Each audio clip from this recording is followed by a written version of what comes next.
welcome to the Man United stream. Hope you're doing well. It's the best day of the week. Like always, I say Friday. You can't love it more, can you? Friday, looking forward to the weekend. We've got the Sunday game in the FA Cup against Brighton.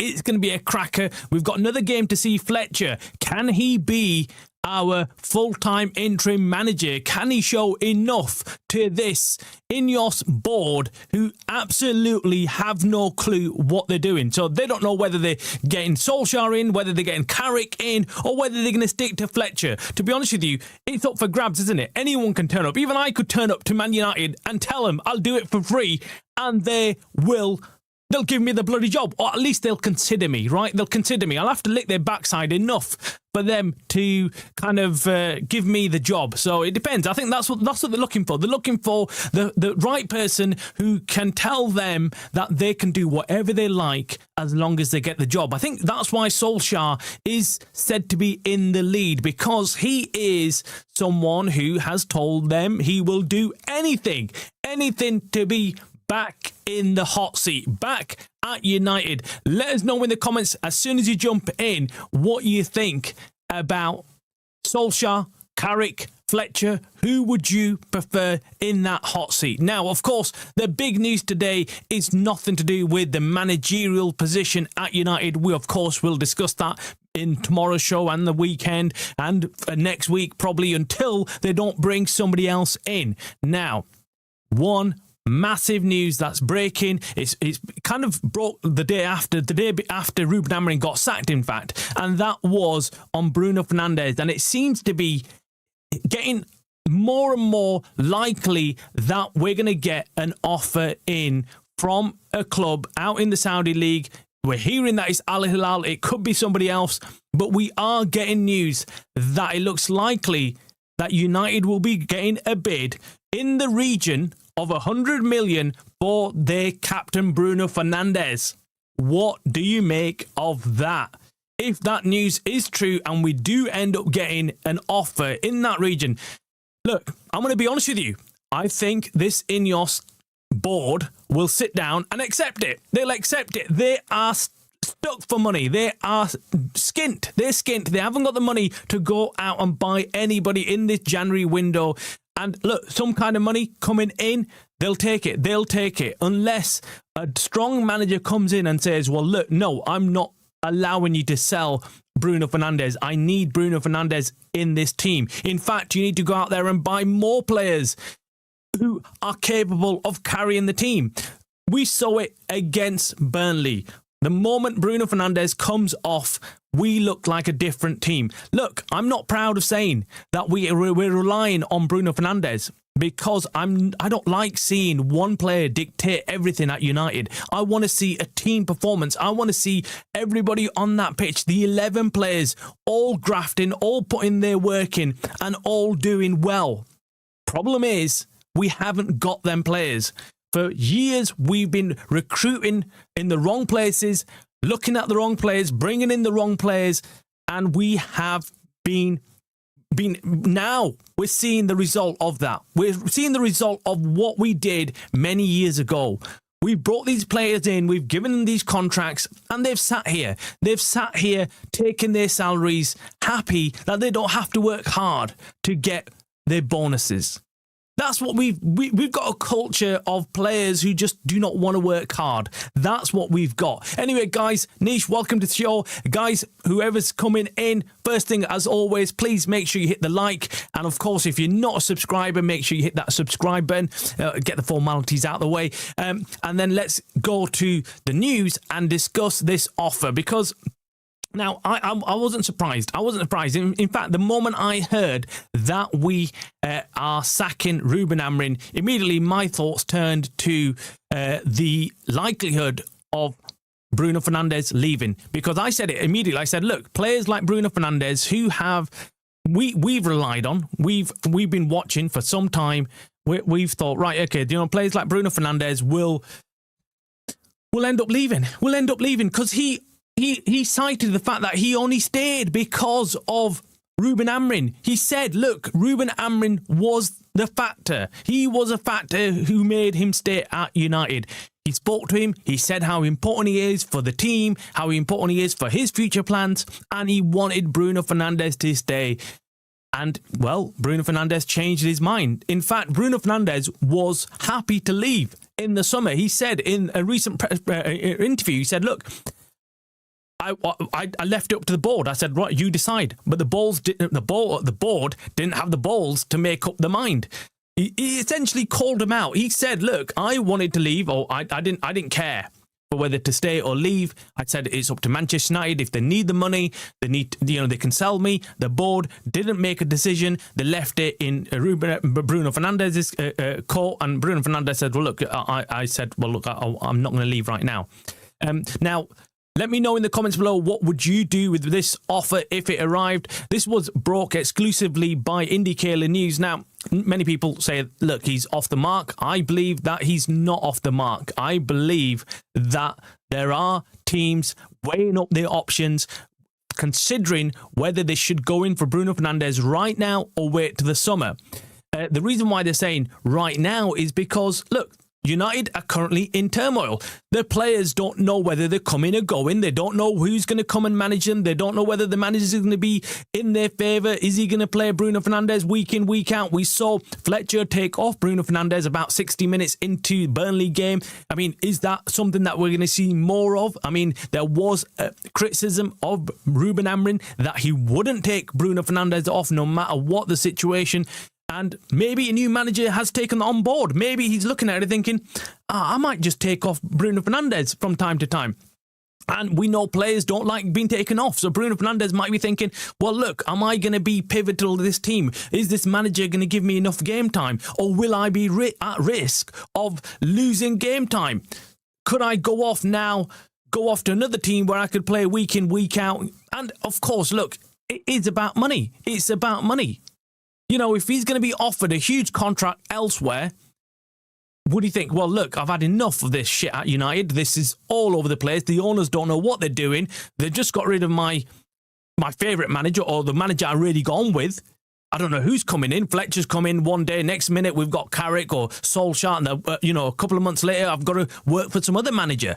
And players don't like that. No player likes that. Players want consistency. They want consistency. It's just like you at a workplace. If you're working somewhere and you, every other month, your manager's getting the sack and someone else new is coming in and you're having to restart everything again, that rapport, that relationship building, it's not good. It's not good. You don't want to be in that situation where you're having to rebuild your relationship. Or you do enough arse licking, so you get in the good books of one manager, and then suddenly he's gone, and then you're having to start all over again with a completely new manager, and you might not like it. You might not like that new manager. You might not get on with him, and immediately your whole career path that you might have planned out goes down the dumps. Ask Kobe Manu. Right? He was in favour with Erik ten Hag. He'd broken into the team. He was getting regular football. And then, boom, in comes Ruben Amorim with his new system, with his way of playing. And he looks at Kobe Manu and says, you're surplus to requirements. Actually, I don't need you. I don't need you to be playing in this team. And what you feel sorry for Kobe Manu, because, look, he's worked hard. He's worked hard to break into that team. He's worked hard, and then what comes of that? What comes of that when a new manager walks straight in? And that's the fear, I believe, that some of these players will have. Of course, players like Kobe Manu, I think, will be happy to see Fletcher coming in, because he knows Fletcher will give youth an opportunity. He knows Solskjaer will do the same. He knows Carrick will do the same. But if another manager in the same form as Ruben Amorim comes in, Kobe Manu's shafted again, right? So players don't like that.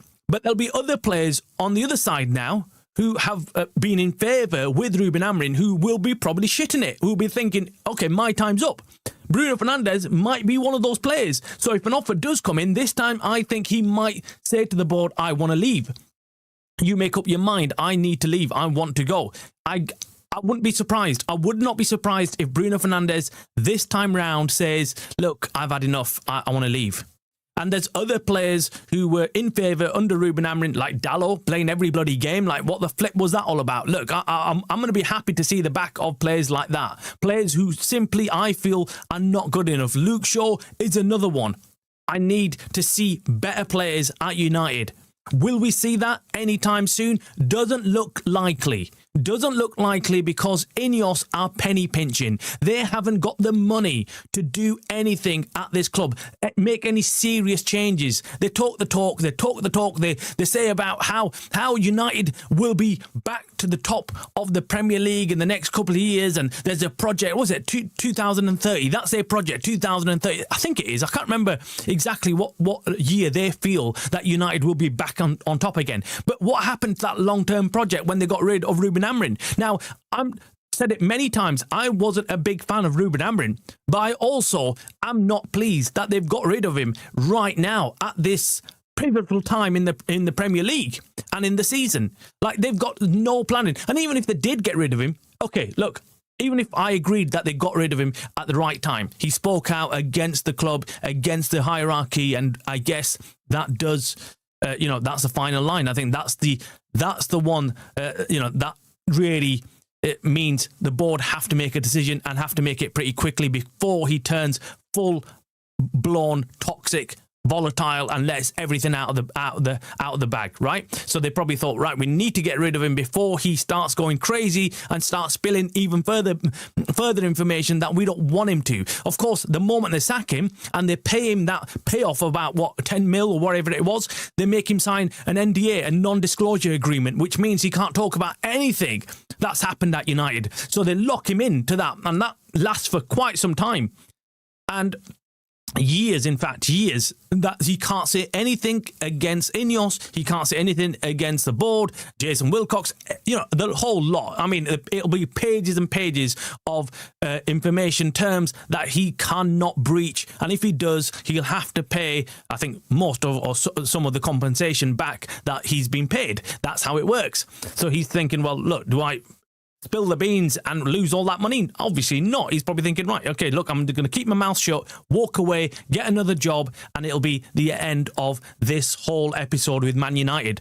Now we've got the problem of players wanting to jump ship as well. Now, some people might think that the players were not keen on Ruben Amorim, but there were players who were loyal to Ruben Amorim in that dressing room, and they will not be happy right now. They'll be looking over the shoulder thinking, are we next? The next manager coming in might take us out. If Wilcox has got anything to do with it, and he's already not happy with Ruben Amorim, he will naturally not be happy with the players Ruben Amorim favoured, right? So the players might be a little bit worried, a little bit panicked, thinking, shit, are we next? Are we going to get no game time? Shall we jump ship before that happens? Shall we go and secure our future rather than sitting at this club who clearly have owners that don't want to pay us, don't want to invest in the club?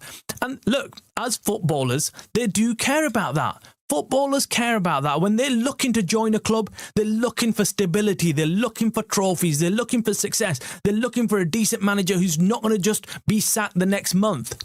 United, unfortunately, is not one of those clubs right now. Despite what we were told by INEOS about look, we're going to have, everyone's going to be, it's going to be a long-term project. We're not going to have knee-jerk reactions. We're not going to react to the press and the media. And that's exactly what they've done. We literally heard Jim Ratcliffe come out in October and say, what did he say? We can't react to journalists every week coming out saying sack the manager, and we can't react to pundits. Well, that's exactly what you bloody did. You did that. You cited Gary Neville and others putting pressure on you, saying, "Oh yeah, the manager's not doing well, and we're gonna get rid of him." So that's what they did. They got rid of the manager. And look, Jim. In fact, we've got protests. We've got protests coming up against the ownership. Next game, I think we've got a protest, and I hope that they do have some impact. Unfortunately, do I think they work? No, I don't. I don't think they work. I think the only way protests would work is if you clear out the stadium. That's not going to happen, unfortunately. And the reason why it's not going to happen, and I've alluded to it before, which is we've got lots of fans at United who are not hardcore fans, right? They're not fans. They're there for the day. They're there for, I mean, every time I go to Old Trafford, you bump into people who are like from, I don't know, from China or Australia or the States or wherever. They've travelled in just for that one game. They spend a lot of money. They're visiting England or whatever it is, and they thought, right, okay, it's like a tourist attraction.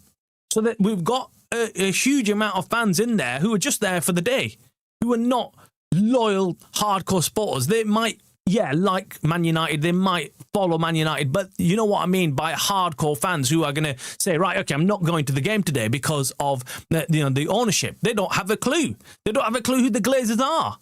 I mean, some fans, unfortunately, you're getting in there who don't have a clue who the Glazers are, or INEOS, or Jim Ratcliffe. So when you approach them and say, look, we're protesting and we feel like no one should go into the stadium, then they're going to think we're bloody having a laugh. They'll just walk off, yeah? So you're still going to get plenty of people coming into the stadium. But I think that's the only way I think you can visibly show the protest, because, outside, if the media chooses to broadcast it and mention the protest, they will, but they don't have to. Whereas if you're not going into the stadium, or you wait maybe, say, 10 minutes, 20 minutes, and then you go in, that will be visible to everybody. And the commentators will have to mention it. They'll have to say, look, there's a protest going on. There's a protest against INEOS. And it's visible. And I think that would be, something more productive than protests outside. We've had them for many years since the Glazers have been here. They've not worked. The only time it really starts working is when you start actually affecting their pocket. When INEOS and the Glazers realise, shit, the game is up. The game is up, and we cannot carry on running this club because our share price is going to drop or something else is going to happen. They all they care about is the finances. That's what happens. And I think that would put pressure on INEOS, because I'm sure the Glazers will be watching saying, well, look, you guys said it'll be different. You guys said that we will be better off. We're not going to get all this hate from the fans. We're going to be fine. But look at it, it's gone back to where we were. Look, this is crazy. This was Samuel Luckhurst, the journalist, who's come out and said, look, this was a sign out on thingy. Actually, talking about Ruben Amorim, here he is. He's still in Manchester, by the way. Ruben Amorim is still in Manchester, chilling out. Maybe he likes Manchester. Maybe he does. Maybe here's a video of him coming out of some kind of cafe in the morning, and he looks chilled, doesn't he? He still looks chilled. He's still maybe enjoying his time here. Maybe just kind of like saying, right, okay, do you know what? I'm going to enjoy the next week or so, just to kind of get plans into place. Maybe he's got a long-term apartment here or a house where he's renting it out and there's no rush for him to leave. So he's probably sat here, and then maybe till the end of the season. And then he leaves. I don't know how it works with managers. I don't know whether, you'd think that he'd just go off. And he's just walking around the city, man. He was spotted again in the city. I think this is the same clip, but from another angle. Let me just show you here. So he's there. He's got a friend with him, and I think that's his wife. And they're going off somewhere to eat or something. And Yeah. I mean, look, it's strange, because you think that he'd go off. You'd think he'd go off, to somewhere else, hide away. But he's not doing that. So he does not feel like he needs to hide away, and he's got anything to be worried about. He's happily walking around Manchester, and clearly feels like, well, yeah, look, I've got nothing to be worried about. And he shouldn't really, because, the board got rid of him, not because of his results. They got rid of him because of the personal spat he had with Jason Wilcox. Now, funny enough, Jason Wilcox, his job is under pressure as well, we're hearing that Jason Wilcox is someone who might be considered the next person out of Man United, because he's not doing, well, he's under pressure because of his situation. He's the one who had the spat with Ruben Amorim. If things don't work out, then, well, you can expect him to get the next sack from Man United, because we're still actually in the middle of working out who the hell we're going to go for. Is it Carrick? Is it Scholes? Which manager will be the next interim manager for United? It's still up in the air, because most people originally thought, right, Ollie's got it, and we all reported, and it was all over the news everywhere, that Solskjaer's coming back in again, 90% confirmed. Even Fabrizio Romano said it's done, dusted, advanced talks, and it's more or less, they've shook on it, and he's walked off, ready to start on Sunday. That's what we got told. But what's put a spanner in the works is Michael Carrick. So he's come along and he said, look, I can do the job as well. So give it to me. Now, I suspect INEOS are waiting to see the reaction of the rest of the fans, the media, to see, because INEOS are they're people pleasers. They're waiting. They're waiting to see what the backlash might be for Solskjaer, or whether Carrick would be a more better option because they'll get less criticism. And I think that's what they're waiting for. So I think they're just deliberating over who will be less of a disruption. Who would we get the best brownie points with? Is it Solskjaer? Will he bring that Solskjaer feeling back? The time when Solskjaer started, it was all brilliant. Everyone was loving it. Or do they think, Carrick, because some people might point out that Solskjaer, actually, his reign at United ended pretty bad. Whereas Carrick, no one really has anything bad to say about him. He was only a caretaker manager. I can't remember how many games. Was it 2 or 3? And then he was gone. Really, no one has a negative memory of Carrick. So they might say, Carrick? I'm not sure. Look, again, if you ask me, I am just pissed off. I'm pissed off because they got rid of Ruben Amorim without a bloody plan. Which sensible, which organised owners do that? I mean, they didn't have a plan B. You should always have a plan B, no matter what's going on. How did they not have a plan B when bloody Ruben Amorim was hinting at walking out in October? I mean, even earlier than that, when we lost against Grimsby, he was talking about walking out. I mean, if I was the bloody owner, I would have said, right, guys, okay, get a crack team on it. Let's find another manager who can come in at short term if we need him to come in. Do your homework. But apparently now there's talk of Thomas Tuchel being the manager that they want, and they're going to wait for him till the end of the World Cup. That's absolute rubbish.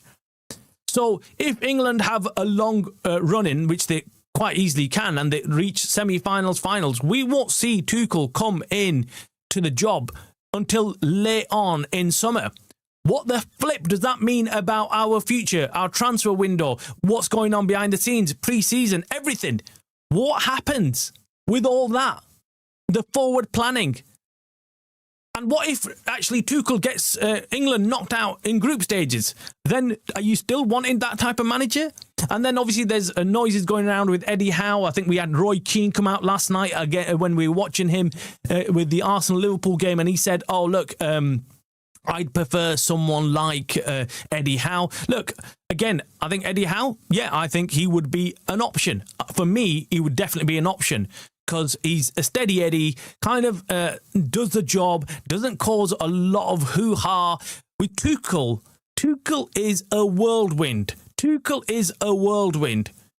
And, if INEOS think they can keep him under wraps, he's probably worse than Ruben Amorim, I'd say, when it comes to just kind of wanting things and getting things his own way.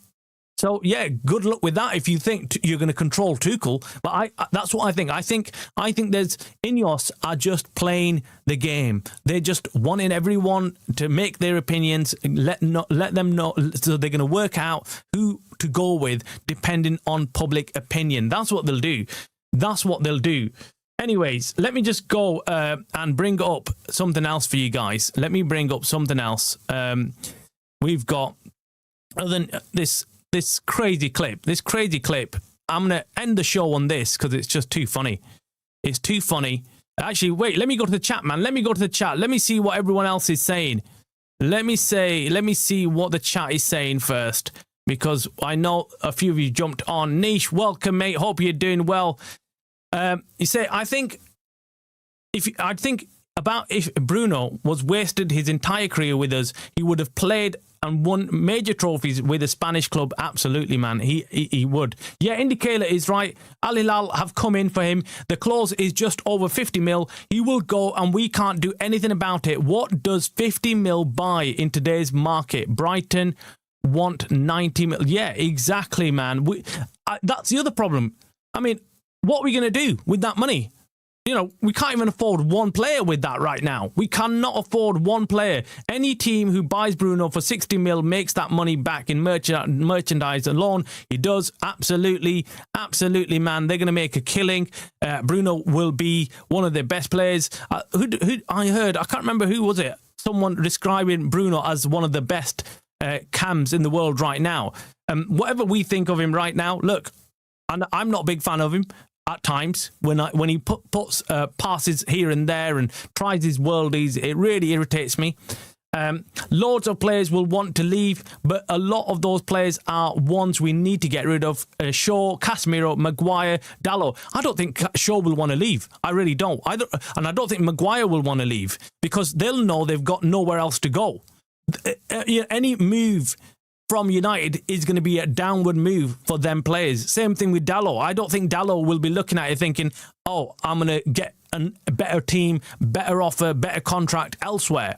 The only person I can see there is Casemiro, and that's not because he's a world-class player right now, but he is the captain of Brazil. He still has some leverage, some potential, and some draw that maybe, just maybe, there'll be a club out in the Saudi league that says, oh, we'll take him. He'll sell shirts. He's Brazilian, things like that. We'll, a player who's played for Real Madrid and things like that, and he's won everything. So they might say, yeah, bring him in. We can never clear the stadium like Lazio do. It's impossible. That's the problem. That is the problem. I mean, look, I get this whole protest, the 1958 protest, and I'm behind them boys. I really am. Like I said, I've spoke to them a number of times, and I like what they're doing, but I feel sorry for them. And the reason why I feel sorry for them is because they try so hard in getting all the fans together, but unfortunately, the fans are fickle. We're fickle. Because the moment things start going right, the moment Ruben Amorim was drafted in, that's it. What? Who's the 1958? What protest? What are you talking about? Nothing. Because we want to believe. We want to believe. It's human nature for survival. It's human nature for us to want success, no matter where it is. We cannot sit and just look at the dark side of things and look, nothing's going to change. That when we cannot look for hope, we will end up doing nothing. So you're always searching. You're always searching for hope. You're always searching for that light in the tunnel.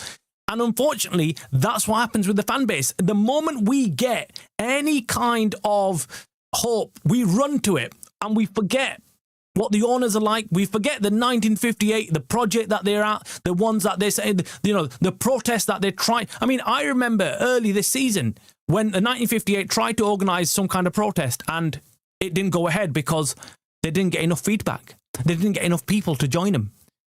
That is the fan base. But the moment things are not going right, we'll be like, right, okay, do you know what? We need to protest. Where are the protests? Why hasn't no one protested? Look at yourself in the mirror. Look at yourself in the mirror. We, me, you, everybody. It's us. We kind of stop protesting, and I'm talking about myself as well. I'm not saying you guys alone. I'm saying everybody. I'm looking at from my point of view as a content creator, Man United content creator, and I go off on Glazers and INEOS when things aren't right, and then they kind of feed me a bone. I'm like, oh yeah, give it to me, I'll take it, and then that's it. Ruben Amorim, that's it. We've got a new manager. Oh my God, things are going to change, and you forget about INEOS. You forget about the Glazers. In fact, to be honest with you, it was all Glazers out until INEOS came and gave them a lifeline. But even then, you just start believing, don't you? As fans, you start thinking, okay, look, maybe Jim Ratcliffe is a hardcore Man United fan. Maybe he will actually make United the team it once was. Maybe he is going to put all that money down. Maybe he is going to spend billions of pounds. The guy's got nothing else to live for. He's in his, 70s, 80s? How old is he? I don't know, but he doesn't look young. I mean, like, look, at the age of, at a certain age, you start thinking, right, okay, I haven't got long to go. Let's make life as good as it gets. So you start thinking, maybe this guy's really going to throw money at United, because what else is he going to do with it? He's not going to take it with him, right? So you think he's going to spend it. Surely he's going to spend it. But, these billionaires, it's like that thing, isn't it? It's like that thing. The more money you make, the more tight you get. In fact, I think you're always tight, aren't you? You're tight to begin with, surely, to make that money. I'm the kind of guy who kind of gets money and I'll spend it. I'll start flashing it. I'll just go out and buy something and that's it. Boom, it's gone, right? But you always hear about these people who get rich. They always do it by making sure they save the money and, compound and and stuff like that. And I think that's what Jim Ratcliffe is at heart. He is a penny pincher. He's a penny pincher. We've seen what he's done since he's been at United. He's not gone and said, right, what's the biggest problem at United, and let's get that resolved. The biggest problem at United currently is, I'll tell you what the biggest waste of money at Man United is. Take one bloody guess what the biggest waste is in United right now. I'll tell you what it is. It's the interest we're paying on the Glazer debt. In the region of, I think, about £40 million per year we pay in interest only.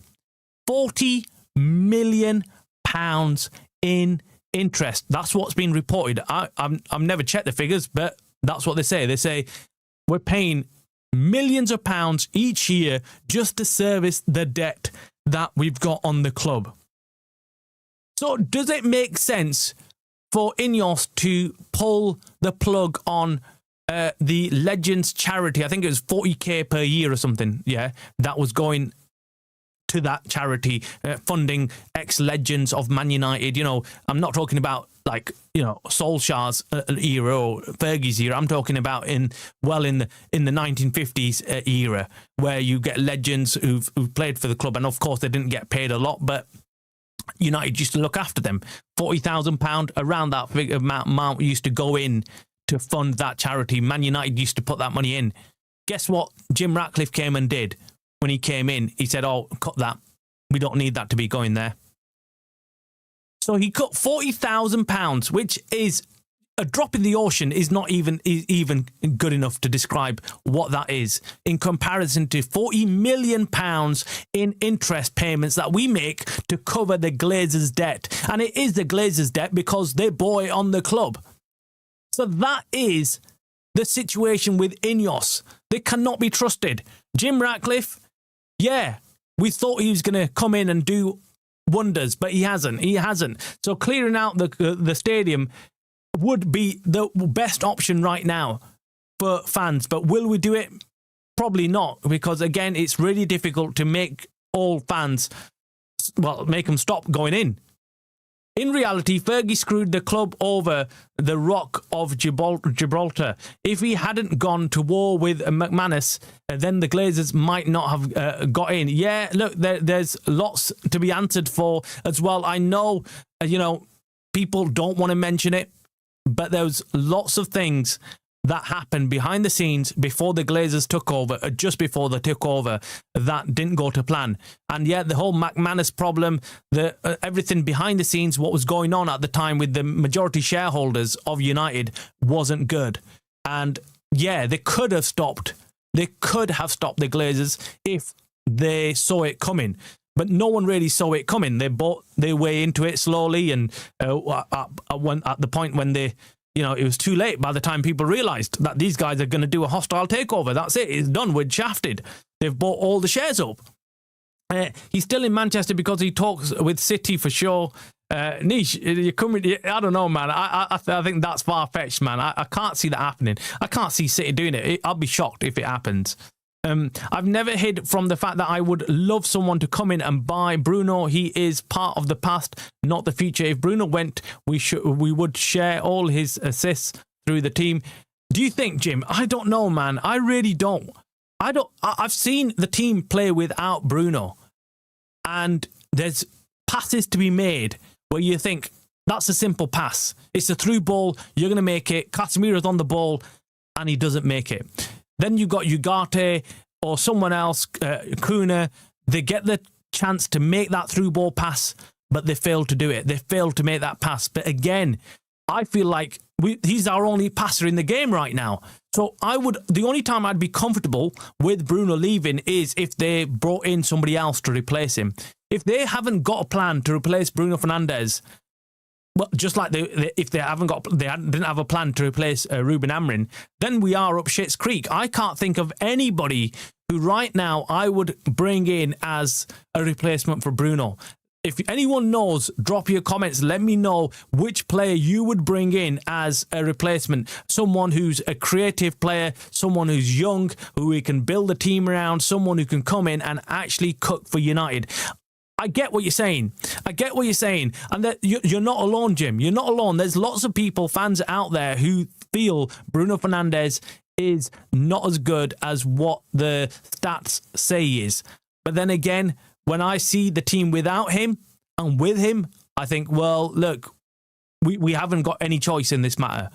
But I do also feel that if a 100 mil offer does drop in the lap of United right now with INEOS at the wheel, they're going to take it. Jim Ratcliffe will take that 100 mil.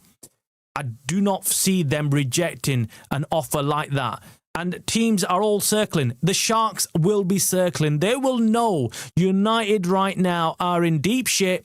They don't know where they're going. They have got no driver at the seat. Yeah, Fletcher's there, but he's not really a driver, right? We don't know. He's not even been given the full responsibility. They're asking him to keep one hand on the steering wheel, and they'll let him know what turn to take because he doesn't know where he's driving. Right, that's what they've essentially done with Fletcher. They've not given him any instructions. They've not told him where they're journeying to, where they're going. They're like saying, "Oh, look, drive, but we'll tell you in a couple of minutes where we're going." And Fletcher's like, "Right, okay, so I'll just carry on driving." Clueless, right? And behind the scenes, INEOS are trying to work out who to appoint. Is it Carrick? Is it Solskjaer? And I don't think they know. I don't think they've worked out what to do. I don't think they're quite sure who to go for, and they don't have a plan. And it's worrying for me. As a fan, if I'm watching this, I'm thinking, shit, the Sharks are going to circle. They're going to know that as long as United are in this complete disarray, we can come in and pick the players that we want to and walk away with them. If an offer comes in for Bruno Fernandes, I'm telling you, I feel like he's going to accept. He's going to push the club to accept, and he's going to leave if the club don't make a decision immediately themselves. INEOS are clever at this game, by the way. They know how to play this game. They will try and pin the blame on others so nothing comes back on themselves. It didn't work out in Ruben Amorim's case. It's backfired, and they've got heat coming from all places against them. I mean, there's journalists reporting against INEOS as well. Despite INEOS trying to control the narrative, despite them leaking information about Ruben Amorim being bad and this and that and not being committed to the club, many fans are still not convinced with what INEOS are doing. Even those fans who wanted Ruben Amorim out aren't convinced about INEOS. They're not convinced about what INEOS are doing, because even those fans who wanted Ruben Amorim out have accepted that he was not sacked because of his results. He was not sacked because he wasn't doing well as a Man United manager. He was sacked because he turned on the owners. Completely different things. Completely different reasons for getting rid of your manager. He was firmly in that seat until he decided to have a go at Wilcox and INEOS, essentially, because Wilcox is working for INEOS and Jim Ratcliffe. So that's what happened. But anyway, we'll see. We'll see what happens on Sunday. We'll see what happens in the next week or so. I think it's going to be really touch and go with the January transfer window. We've still got about 21 days left before the window closes. Mark my words, there's still going to be some movement. I feel like in the background, they're working on it, and they will come in for Bruno Fernandes. And I think even Bruno Fernandes might, behind the scenes, have given the green light to teams to come and get him. In fact, he did. He did. If you saw his interview about a month ago with Portuguese TV, he essentially did. He said, look, I want to leave. I want to play before my career ends. I want to play in Spain. I want to play in another club. I want to win. So he's given the green light for the teams like Real Madrid or Barcelona. And how we have got somewhat lucky to some degree is Real Madrid, Barcelona, the teams like this, they haven't got money to spend right now. They haven't got the money to come out and buy someone like Bruno Fernandes. But if they did have, they would have bought him already. He would have already been at Real Madrid. And despite what we think of him, yes, we're saying, look, he screws up things. But is that Bruno Fernandes screwing up things because he's trying too much at United? Because he's the only player that really you can say is working hard and running around, defending, going forward, trying to do everything. So he gets tired and he starts making mistakes whilst the rest of his team do not put any effort in. We saw it against Burnley. It had nothing to do with them, Ruben Amorim. It had everything to do with the players. At a point, there's only so much the manager can do. Yes, he can set the team up. Yes, he can say, right, go out, play in a certain way of football.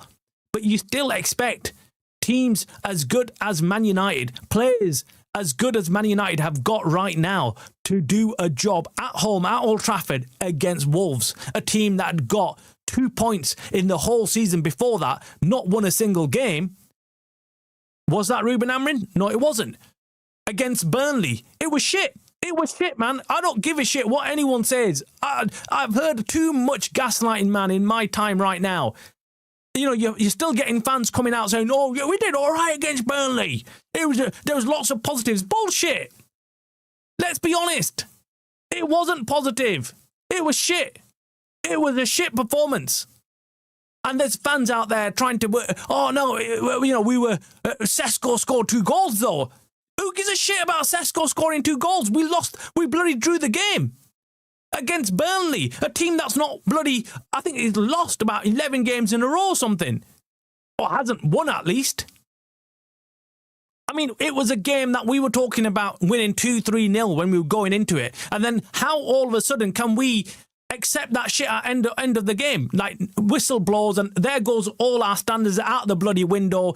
There's us saying, oh, we'll win 2-3-0, and suddenly final whistle goes and we're like, oh yeah, 2-2 draw, we'll take that. We're happy with that. Let's walk off with that. Bullshit. It was a shit game. They played shit. United played shit. Fletcher's game, Fletcher must have seen what Ruben Amorim was up against. He set the team up. We've played 4 at the back. All those people, even including me, who complained about 3 at the back, were silenced. We were silenced. We watched that game. In the first 20, 30 minutes, we all were thinking the same thing. Oh, shit. It had nothing to do with the formation. It had nothing to do with the system.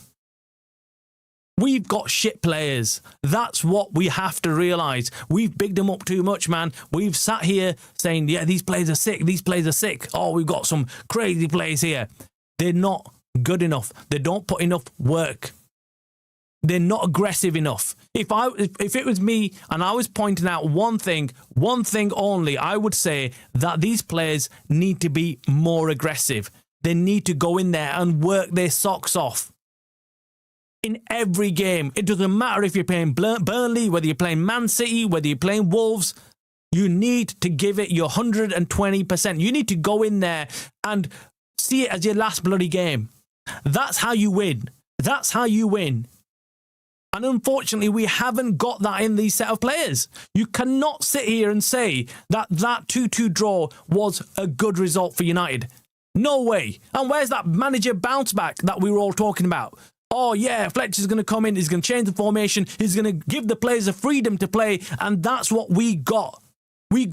That's what we get when we give freedom to the players to play their game. So that tells you they're shit. They are shit, man. Apart from a few odd players here and there that you could arguably say had their game, a good game. I think Sesko obviously would come under that, having scored 2 goals. He could have quite easily had a hat-trick. Bruno Fernandes, despite what you think, I think in that cam role he played well. Lacey coming on with his short time on the pitch, I thought was pretty good. Showed why many people have talked him up for quite some time. But let's be honest, Casemiro, Ugarte, shit. Luke Shaw, shit. There's loads. Dalot, usual Kuna. I mean, the list goes on. The list goes on, man. We've got all these players who are literally not good enough to be playing for United. And yet we kind of immediately start criticising the manager, whoever it's going to be. It's going to be no different. It's going to be no different. That's what I found out against Burnley. I realised that, look, we always assume that it's the manager who's causing all the issues, but it never is. And actually, I've seen some comments saying, "Oh shit, we miss Ruben Amorim's football." That was something. That was something. Neville, welcome to the show, mate. Hope you're doing well. Bruno should not be sold. We should move past the whole temptation of Saudi money. The club's putting out offers for Demande for over 70 million. Supposedly, the team relies on Bruno too much. Our XG literally halved in the 2 weeks he was injured. Joint highest assist in the Prem. I think the night we have the worst. What is it? Think he have the most now. I think he has the most now. Why can't he be our Modric? Well, I'm sure Alonso, the manager for Real Madrid, he described Bruno Fernandes as the Modric of the current time. Yeah, that's high, praise. And just before you jumped on, Neville, that's exactly what I was saying about Bruno. I was saying, look, the moment he's out of the bloody team, you see we drop our assist, we drop our creation, chances created, the figures go down. And I'm not, like I've said, I've not been a huge fan of Bruno Fernandes throughout this season. I've not, and I'm holding my hand up here. I'm telling you like it is. I'm not afraid of saying, look, I was maybe wrong or I've changed my opinion. But start of this season, watching Bruno Fernandes play in the centre mid position, I was pissed. I could see what he was doing, and I wasn't liking it because he was trying to play from deep. He was trying to play all these crazy through balls, worldies, and he was getting at least a good 70% of them wrong. He wasn't doing well enough, but then he was still getting them other assists throughout the season. But you kind of start forgetting them when you see 70% of his passes going astray. You get pissed off. You're just thinking, what a joke. What a joke. This guy's shit.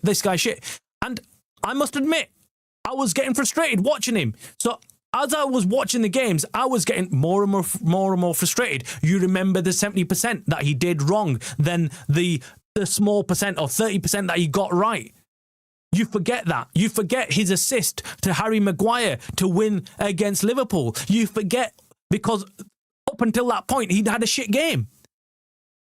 But this is him playing out of position. We got to see Bruno against Burnley, what he can actually do. And I still feel like if we put a decent team around Bruno, we would have a crazy team. We've got it wrong. We've got it wrong from day one. The moment Bruno came in, we should have started building the team around Bruno. We should have realised that this guy can actually, if he has a top team around him, imagine what he can do. So we should have started building a team of solid players around him, but we failed to do that. We put shit players around decent players and expected things to work. But what's happened is that they've dragged down our good players. That's what's happened. And yeah, I agree. right now, I would not like to lose Bruno. I really would not like to see Bruno leave. Yes, it's 100 mil. Yes, maybe, just maybe, we might be able to afford someone with that. But as Nish said correctly earlier on in his comments, which was, that's not going to get us much nowadays. Right, 100 mil might sound like a lot, but it's not going to get you a lot right now.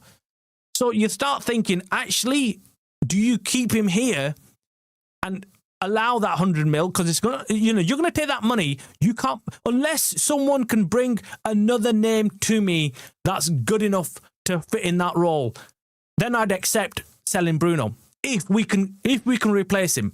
But I don't think we can. I really can't. I can't see anybody. I can't see anybody right now in the market right now who we could buy as a direct replacement for Bruno Fernandes. So for me, it's quite obvious. Do not sell him. Do not sell him. Or else we're gonna cause even more problems at United. I mean, talk about disarray, talk about not knowing what we're doing, talk about a complete botch-up job. That's what's going on right now at United. We don't know whether we're coming or going. We don't know whether Fletcher's going to stay on as interim manager. What is the bloody point of bringing in Ollie or Carrick when essentially Fletcher will essentially do the same job?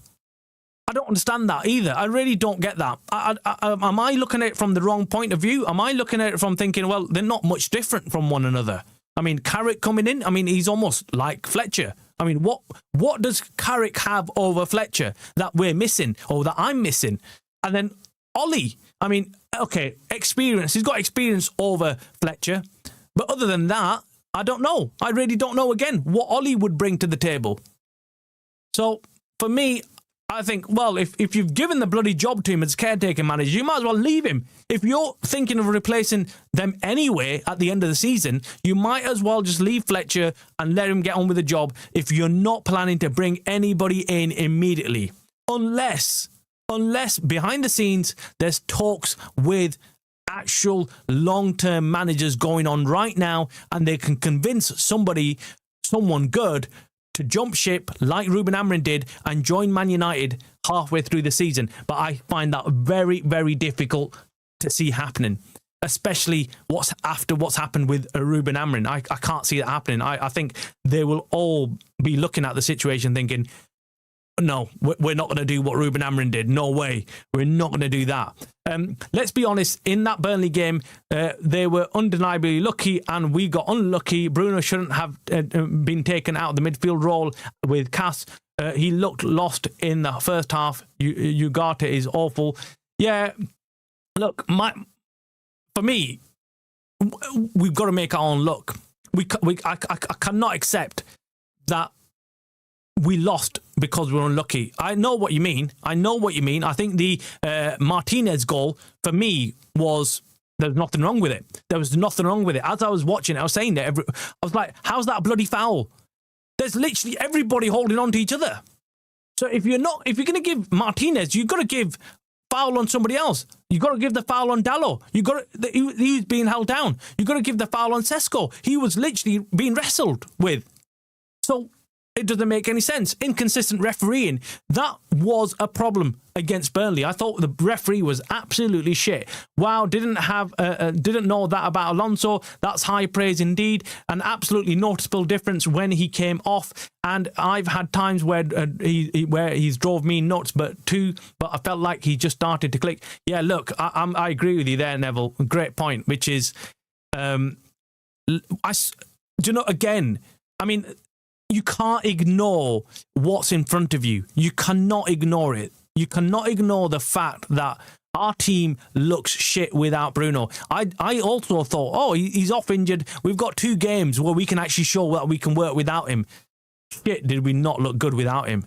And that short spell he had, about 60 minutes on the field against Burnley, we looked like a team. Every time he got the ball, we looked like we were going to score. We looked like he was going to put another ball through. And if he stayed on, I think we would have won the game.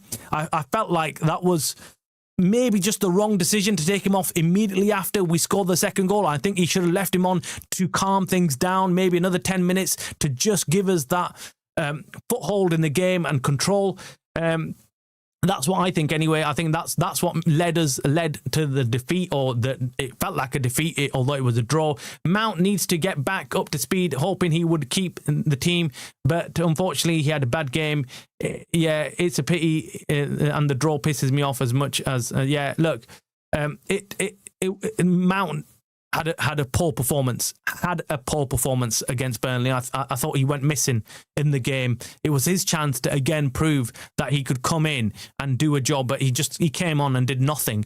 I forgot he came on. That's how bad he played. If we get back into Europe with some smart moves in January, then there's zero need to sell him. And 1,000% agree, he's irreplaceable. He can definitely be frustrating at times, but he's always redeemed himself. Yeah, he does, man. I mean, look, when I've watched him early this season, he's made me get so angry. But he always comes up with that. And I think that's why managers end up liking him. That's why he's so highly rated. I completely agree about Fletcher. To me, he is the best man out there. Ollie had an integral backroom staff that helped him. The issue with Fletcher is who would take over the under-18s, and he's killing it. He's killing it right now with there, but I think they can get someone else to come in. Travis, I completely agree. I actually I'm having a little chuckle to myself because I wanted to say exactly that. You make your own luck. I ran out of space. No, look. We all know. We all know. Look, we all have our takes on United, but we all know that we can't ignore, number one, the stats. We can't ignore our eyes. So yes, Bruno is integral, and United need to improve. United need to improve. He's one of those players that now he's come out and he's come back in again. You realise actually what he offers United.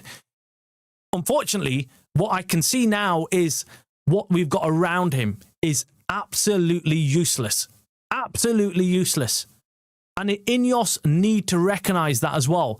Anyway, guys, I'm going to end the show on a really funny video clip that I saw, and I was like, this is too funny, and I've got to bring it to everybody. Let's put it on. Let's have a bit of a laugh before we leave. Make sure you hit the like, guys. Make sure you share the stream. Make sure everybody subscribes to the Man United stream channel. It's going to be an absolutely crazy year. 2026 is going to be an epic year for the Man United stream channel. We're going to go crazy. You're going to see us in places that you would never dream of, and you're going to be thinking, whoa, Travis has hit big time. And I'm telling you, it's all down to you guys, the subscribers, the members, the supporters, the people who come on the stream. Everybody who supports this channel is all, it's all down to you. All down to you. Anyway, I'm going to put this on.